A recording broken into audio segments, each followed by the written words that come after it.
Pada malam harinya, Fujiko yang baru saja mandi didatangi oleh seorang wanita yang juga merupakan bawahan dari Michael, dan bermaksud untuk mengajak Fujiko menemui Michael sesuai perintah yang ia dapatkan. Let him come himself. Okay. Show me what you got.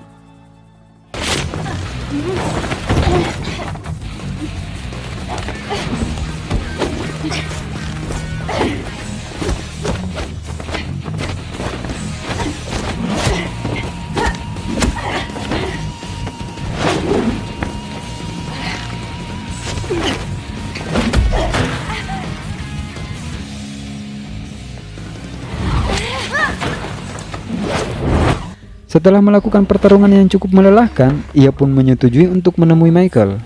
Tapi hal itu juga didengar oleh Lupin yang sedang menguping mereka berdua. That's it. Get dressed. Lalu ia pun pergi menemui Michael dan menanyakan alasannya melakukan pengkhianatan.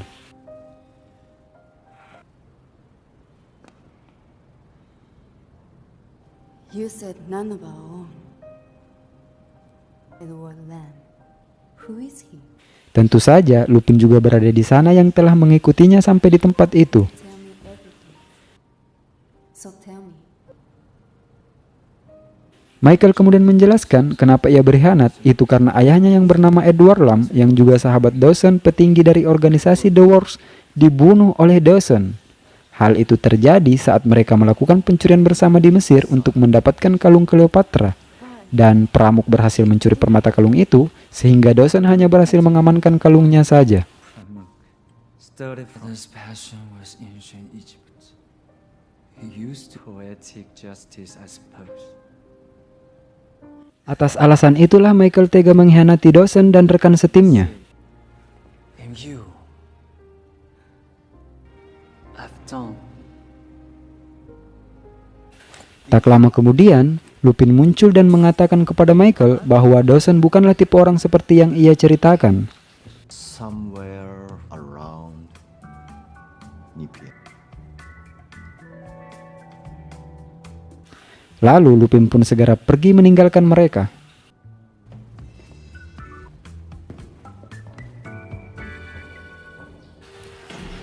Tibalah hari di mana Michael dan Pramuk akan melakukan transaksinya. が中国人とのハーフだとは思わなかったよ。自分以外の役を演じるってのは楽じゃない。訴訟が始まるぞ。次元。My dear honored guests, thank you for the century! Mereka pun dipersilahkan untuk masuk ke dalam sebuah ruangan kedap suara, sehingga pembicaraan mereka hanya diketahui oleh mereka berdua. Namun hal itu tak berlaku bagi Lupin karena ia dapat membaca gerak bibir mereka dan mengirimkan informasi dalam bentuk suara, sehingga dapat mendengar semua yang mereka katakan. Alat yang ia pakai adalah kacamata yang ia kenakan sekarang. Aturan transaksinya di sini adalah pihak pertama akan memasang harga dengan jumlah fantastis, berharap agar pihak lawan tergiur ataupun tak sanggup melawan jumlahnya. Tapi jika pihak lawan mampu memenuhi harga yang sama seperti pihak pertama, maka kedua barang tersebut akan menjadi miliknya.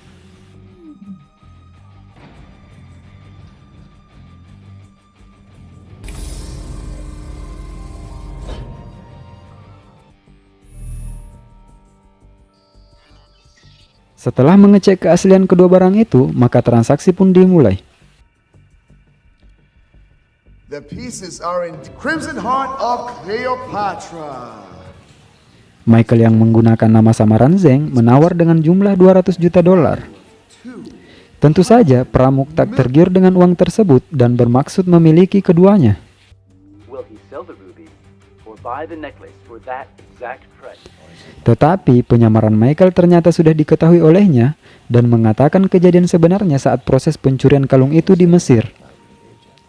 Ia menjelaskan kalau dirinya lah yang membunuh ayah Michael karena berusaha melindungi Dawson dari tembakannya. Mendengar hal itu, Michael benar-benar terkejut dengan cerita yang disampaikan oleh Pramuk.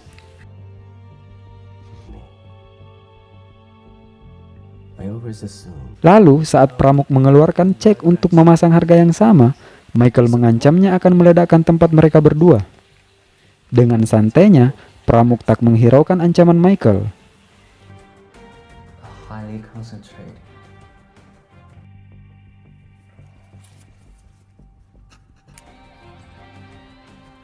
If you start writing, Saat ia menekan tombol pemicunya, ternyata tak terjadi apa-apa.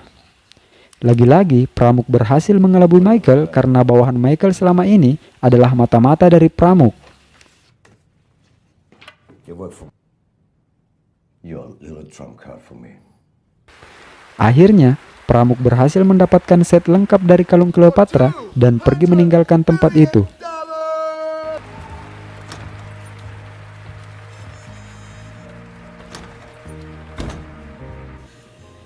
Lupin dan anggotanya pun membatalkan menculik kalung tersebut karena fakta yang baru saja ia dengar. Michael yang merasa bersalah dengan pengkhianatannya serta membuat Dawson tewas, ditambah ia telah dipermainkan oleh Pramuk, benar-benar membuatnya merasa terpukul.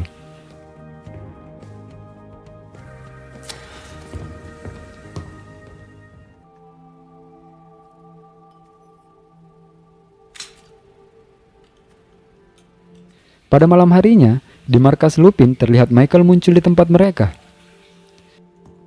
Sudah pasti Jigen dan juga Pierre tak menyambutnya dengan baik. Di sini, Michael mengakui kesalahannya dan meminta untuk bergabung agar dapat membalas perbuatan Pramuk. Ia juga berjanji untuk membayar kesalahannya setelah itu. after I help you take down Pramuk.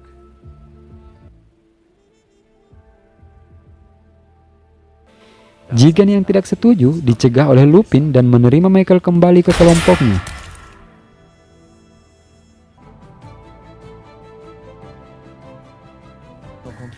Mereka pun mulai menyusun rencananya untuk membalas Pramuk. Tapi sebelum itu, mereka harus dapat membobol keamanan markasnya. Oleh karena itu, Pierre merekrut seorang programmer super jenius yang bernama Joseph. Meskipun tampangnya yang tidak mumpuni, namun skillnya dalam meretas sesuatu bisa diacungi jempol.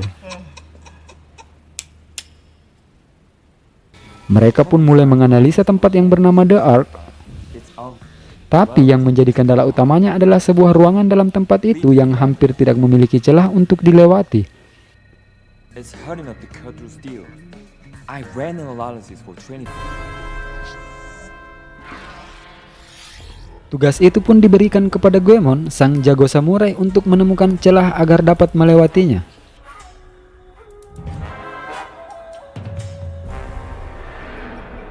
Namun, di hari kedua, Goemon baru mampu menyerapnya.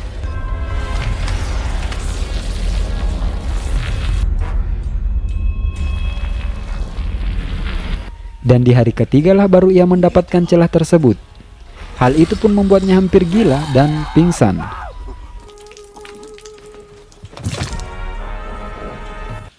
Dikatakan ruangan itu memiliki celah untuk dilewati setelah 72 jam 46 menit dan 30 detik. Sehingga rencana mereka akan dimulai pada waktu tersebut. Then that's when we'll attack. Singkat cerita, tibalah waktu yang telah ditentukan untuk mereka memulai aksinya.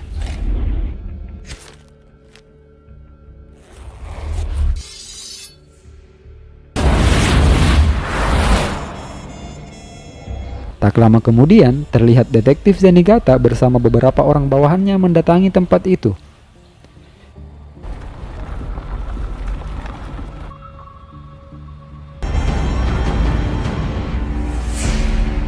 Pramuk yang melihat hal itu membiarkan mereka masuk.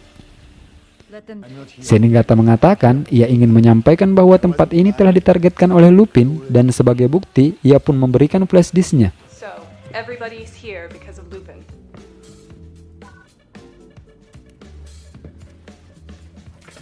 Setelah dicek, ternyata flash disk itu berisi virus untuk membobol markas Pramuk agar Joseph dan juga Pierre dapat memulai tugasnya. It's a declaration of war. Guess what? Happening. Step 1. Compromise the network. Senigata dan salah satu rekannya adalah Lupin dan Michael yang menyamar sehingga terjadilah pertarungan di ruangan itu. Lalu Fujiko muncul dan menghancurkan penjagaan yang ada di gerbang. Setelah membuka jalan, mereka pun menghajar semua bawahan Pramuk.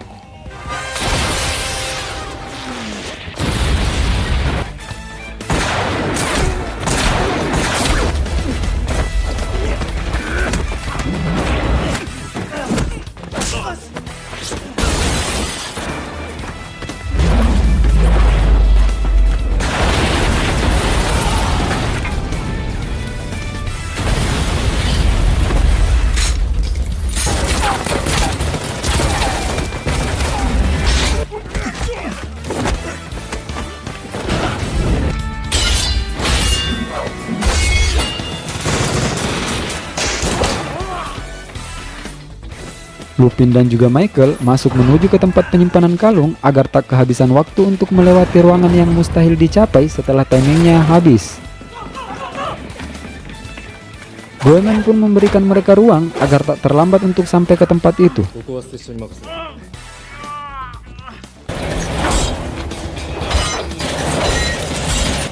Dengan mudahnya Goemon menghabisi seluruh penjaga tersebut.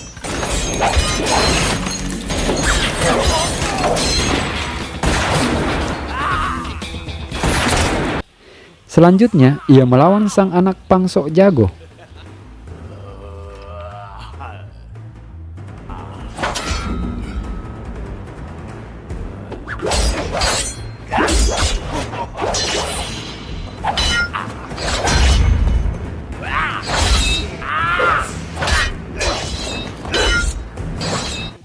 Lagi-lagi, ia tak membutuhkan waktu lama untuk mengakhirinya.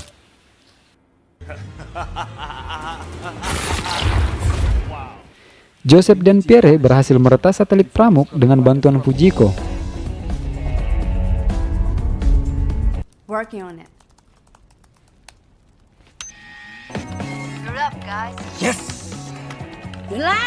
Di sisi lain, Jigen berhasil mengakhiri pertarungannya dengan keren.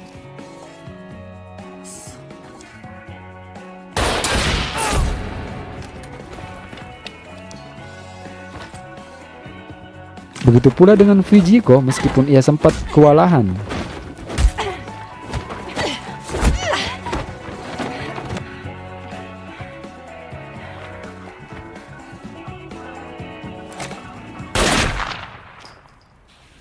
Lupin dan Michael yang belum sampai di tempat tujuannya masih harus menghadapi beberapa penjaga.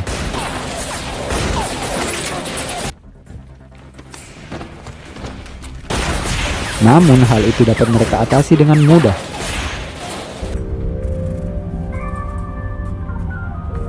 Setelah sampai di sana tepat waktu, mereka pun berhasil melewati keamanan tingkat tinggi tersebut. 2, 1, go!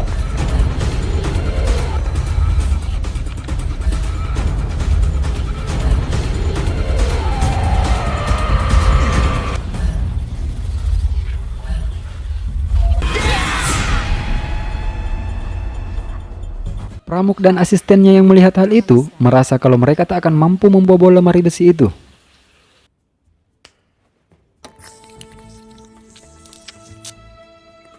Namun dengan kemampuan super hack milik Joseph, pintu itu berhasil terbuka.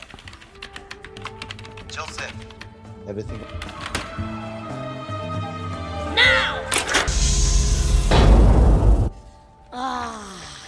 Akhirnya mereka berhasil mendapatkan kalung itu. Tentu saja Pramuk tak akan tinggal diam dan membuat ruangan itu kehabisan oksigen sehingga mereka akan mati kehabisan udara.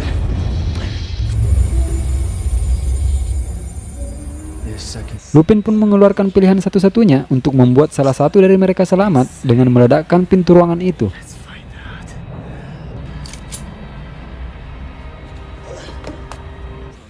Ia pun menyuruh Michael untuk mengamankan dirinya dalam lemari besi sementara ia yang akan meledakkan tempat tersebut.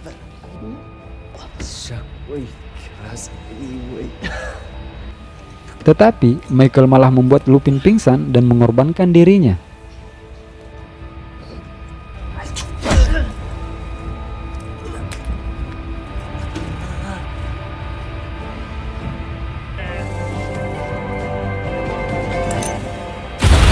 Saat Lupin sadar, ia pun melihat Michael telah menjadi mayat.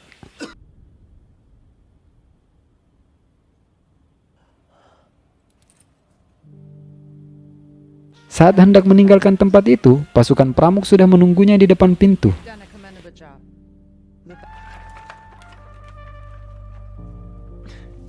Dengan jumlah pasukan yang banyak, Pramuk berhasil menghentikan mereka.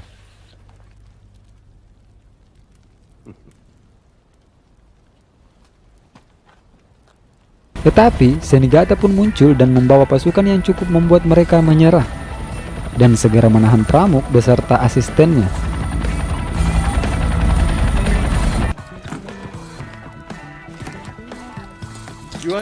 Setelah mendapatkan Pramuk dan juga kalung tersebut, ia pun pergi meninggalkan tempat itu.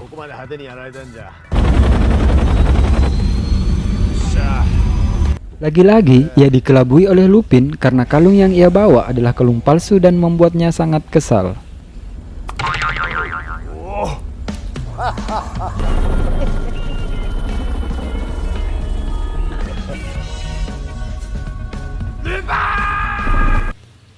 Beberapa hari kemudian, Lupin terlihat menyerahkan kalung Cleopatra kepada Fujiko. ちょっと待って。手に入れたって何？ Namun, tiba-tiba detektif Senigata juga muncul di tempat mereka.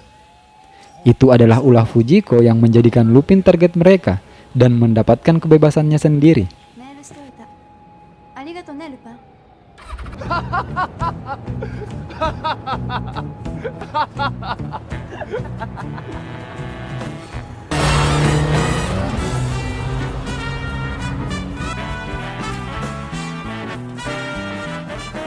Mereka pun segera berpisah.